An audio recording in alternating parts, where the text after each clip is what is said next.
Happy Monday to you, or whichever day you may be watching this YouTube video. Thanks for connecting.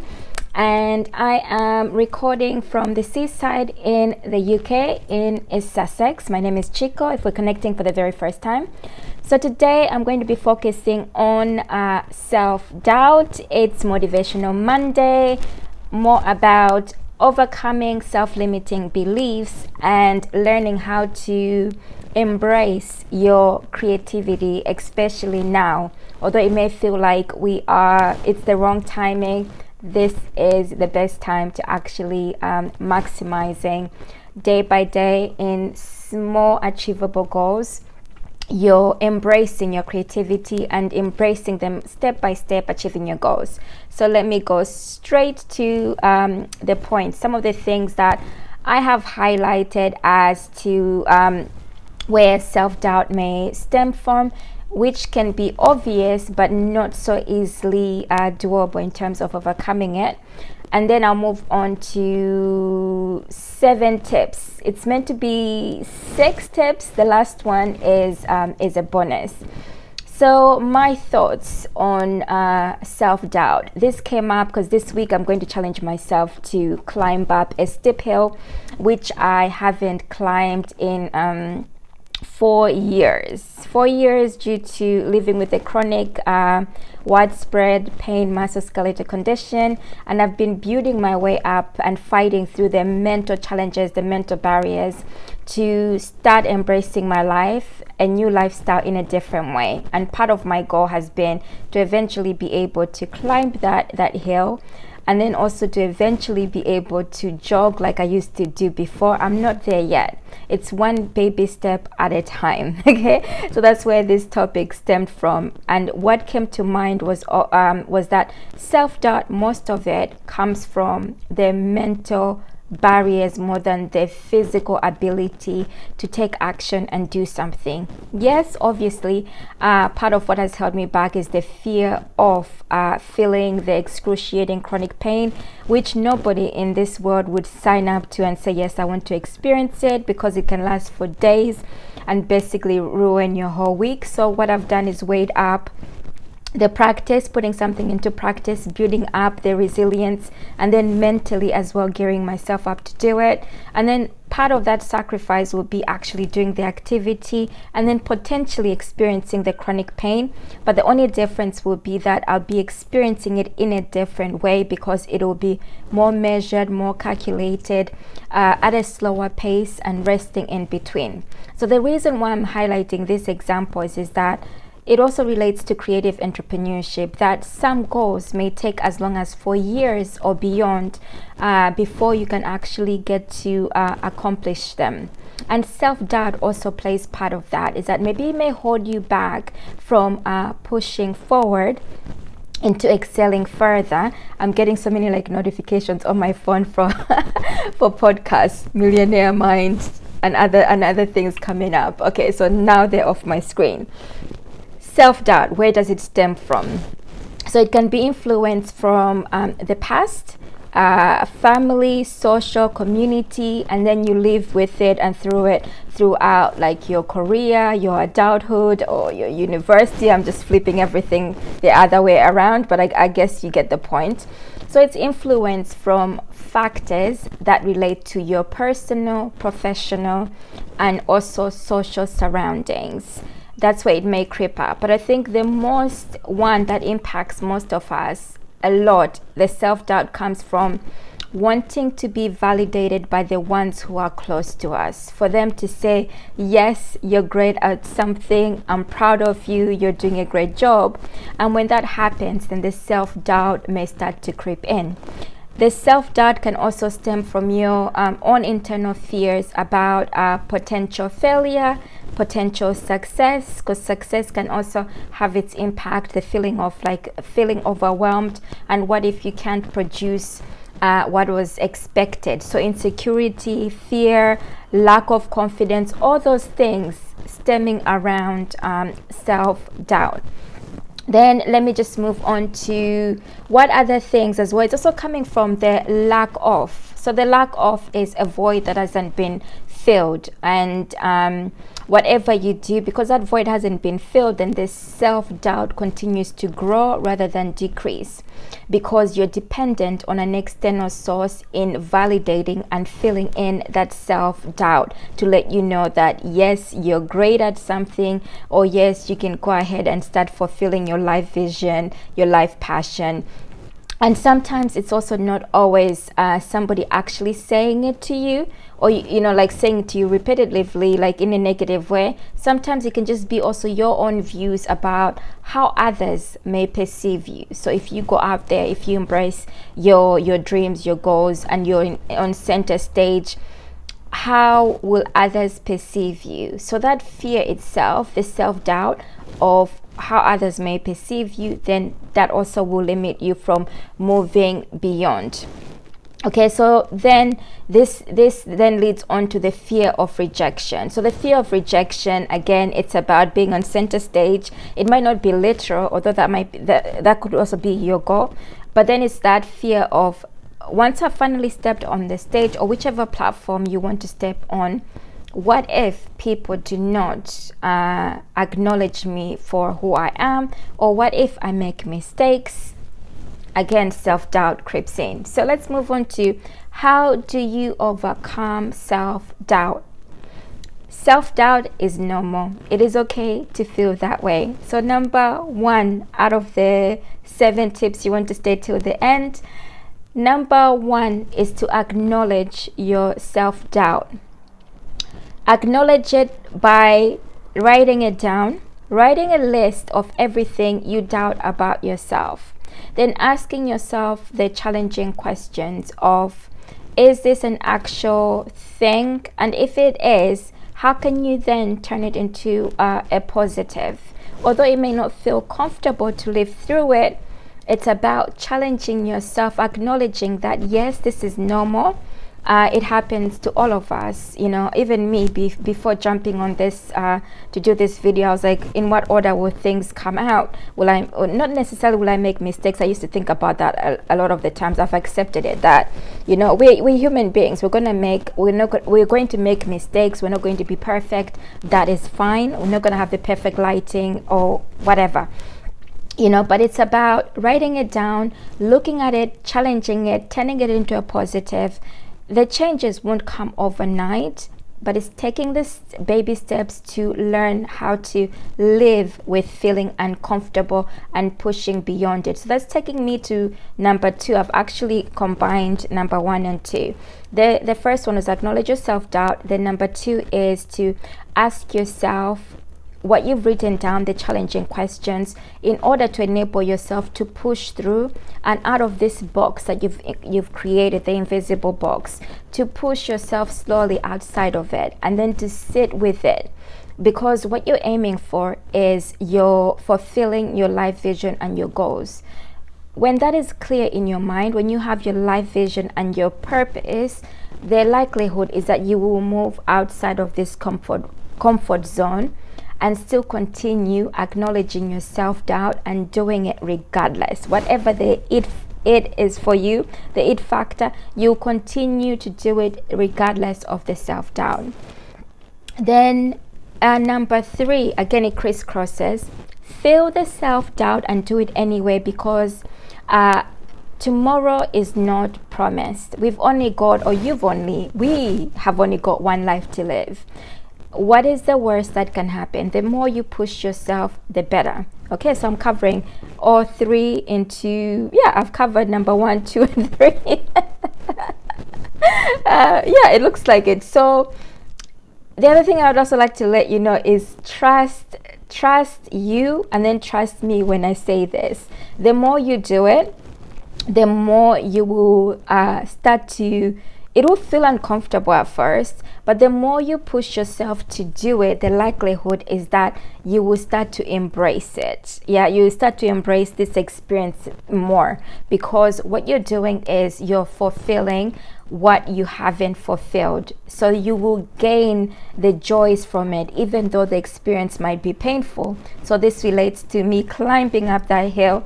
Although I know it's going to be painful, I'm still willing to go up slowly, knowing that, you know, the top result will be achieving that goal, looking down, seeing the beautiful views, and that feeling that internal fulfillment. There will be lessons that I'll learn from it, and I'll do better next time, and I'll keep doing it and over again in a measured way, calculative way. And this is the same thing that relates to your self-doubt process. It's not going to happen over time. So let me just read a quote that I noted down as well, is that most of us do not want to go beyond the comfort zone. So this is the box, okay? Because you want to sit somewhere where it feels familiar, and moving out means you're risking something that you haven't explored yet. It's uncertain, it's ridden with fear, self-doubt, judgment, potential judgment from others, okay? So yet some of us will continue to embrace that self-doubt, because there's something about embracing what you fear most. Because at the end of it, what you're doing is just catching up with who you visualize yourself to be. So you're visualizing your best self, but you're not reaching there yet, okay? So you may continue to live with the existential crisis of the internal battle of not being fulfilled if you are not achieving or minimizing that self-doubt, because it becomes annoying, it becomes frustrating, and this internal battle of why am I not able to do certain things. There has to come a time when you say enough is enough. This is time now to start pushing through and beyond, because we're talking about embracing your creativity, your creative entrepreneurship skills. You're embracing who you're meant to be in this life, so that your purpose and your goal in life is to add value in other people's lives. Okay, so before I get carried away, number 4, learn to embrace living outside of the comfort zone. Because this means that, as I mentioned before, you're learning to live your best life and your best version. It's not always going to smell of roses, or it's not going to be something that's going to be fun all the time. It will probably come with anxiety, but all the anxiety is doing is showing you that this is who you're meant to be as a person. This is your vision. You're intuitively connecting, and you will overcome it. You will see it over time. Let's say, like for me, it's been 4 years. Looking back, you will see how much your confidence has grown over time. Another example, like I was able to walk for 2 hours. When was it? 2 weeks ago. I walked one way, an hour slowly. I took my time, but this was the first time that I walked 1 hour without feeling like I needed to stop. But that could also be because of COVID and also a good day. But regardless, I managed. And the thing that happened for me was this happiness and confidence, because it's taken me, again, 4 years, but in the beginning I could only walk for 10 minutes without, my whole body was inflamed. So the 10 minutes meant my body became more increasingly severe in chronic pain, and I couldn't walk beyond that 5 minutes or the 10 minutes. So it's taken this long to build up to that 1 hour. Now, did I pay for it because I had to walk back again? Yes, I did. In some aspects, it meant that I may have lost 2 days. The thing was the fulfillment for me. I've accepted what my life is like, so I have to do everything that is measured and calculated, and that's where we are today. But it's just showing you or giving you an example that everything that is worked on, it's not a race with anybody else. It's about overcoming what you fear most. Number 5, don't wait to be validated, credited, or approved by anyone. Okay, the longer you wait, the more you're risking your opportunities of who you're meant to be, no matter who they are. Okay, because those people, whoever they are in your life, are also living their life according to their own terms. They might be influenced by other people saying you can't do this, you can't do that. It's coming back to you. The more you start to work from inside, other people will start to see what you're achieving through your actions, and that's another one that's going to come up towards the end. Okay, because the longer you wait for somebody to validate you, it's almost like you're always constantly checking if it's okay to getting permission to say, is it okay for me to live my life? Is it okay for me to do this? Okay, so you're entrapping yourself based on other people's perceptions of how you should live your life when it's your life to live, if that's making any sense. And if you're waiting to hear the result of the no, the rejection, the fear, and then you stop, all you're doing is just mirroring what you're feeling internally and exuding it onto somebody else, and seeing a mirror image of yourself that is validating the self-doubt that you're feeling. So it's to move away from can I to focusing on investing in sitting down, writing your goals, then attacking each goal, executing it one by one, going with that feeling, although it's uncomfortable, of self-doubt, and doing it anyway.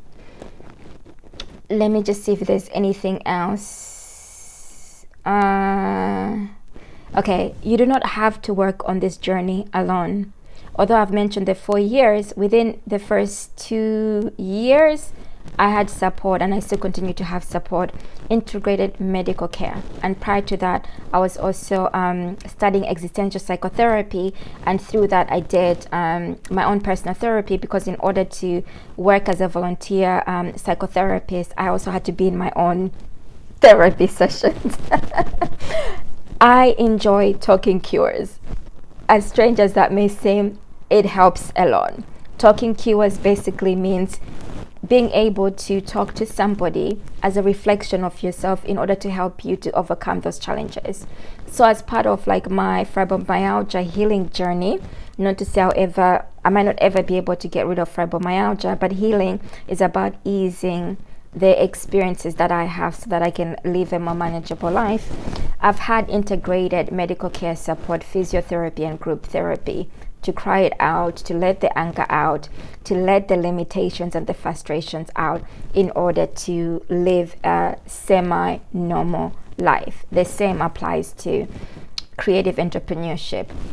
You don't need to go on the journey alone. Mentors, psychotherapists, coaches, what you are able, when you invest in yourself, not even what you're able to, because there's a lot of things we all buy from Amazon. What if that thing that you need to buy from Amazon could then go investing into 6 therapy sessions or mentorship or coaching, a month, however long you want it to be? Is it a worthwhile investment? Most of the times it is, because what it's doing, it's helping you to overcome those self-limiting beliefs, and you don't have to do that journey alone.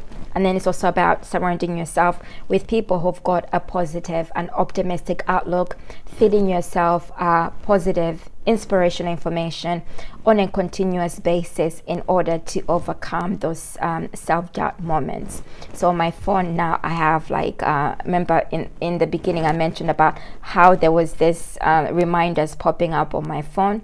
It's for my podcast, or the podcast that I've chosen. I make it a practice that every single day, including like my physical well-being, I'm also listening mentally to things that inspire me, motivate me to have showed up here today to record this video. Number 6, put your skills into practice. There's nothing better than just taking that step and starting. Okay, so put your skills into practice. It doesn't have to be perfect. Put it out there, send it out to the universe.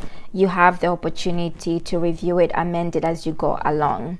Even if it's not a masterpiece, what you produce does not have to be perfect.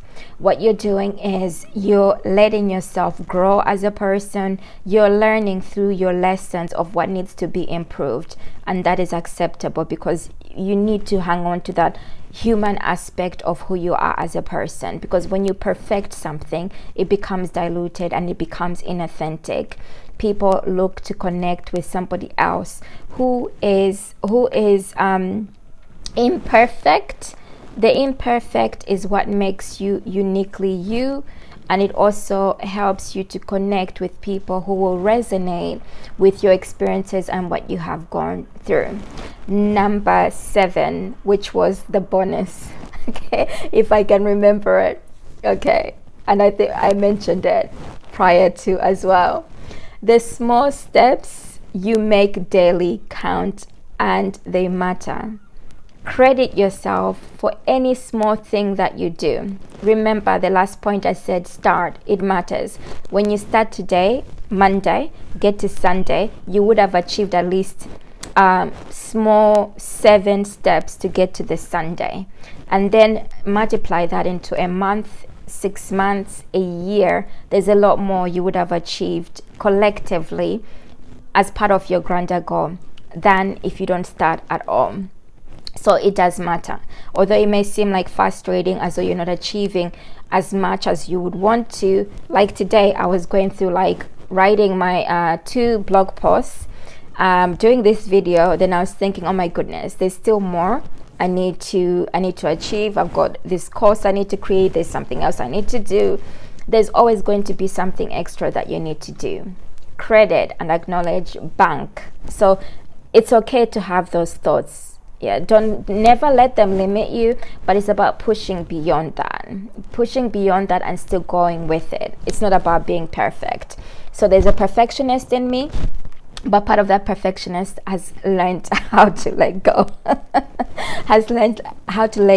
let be, because that's what matters the most.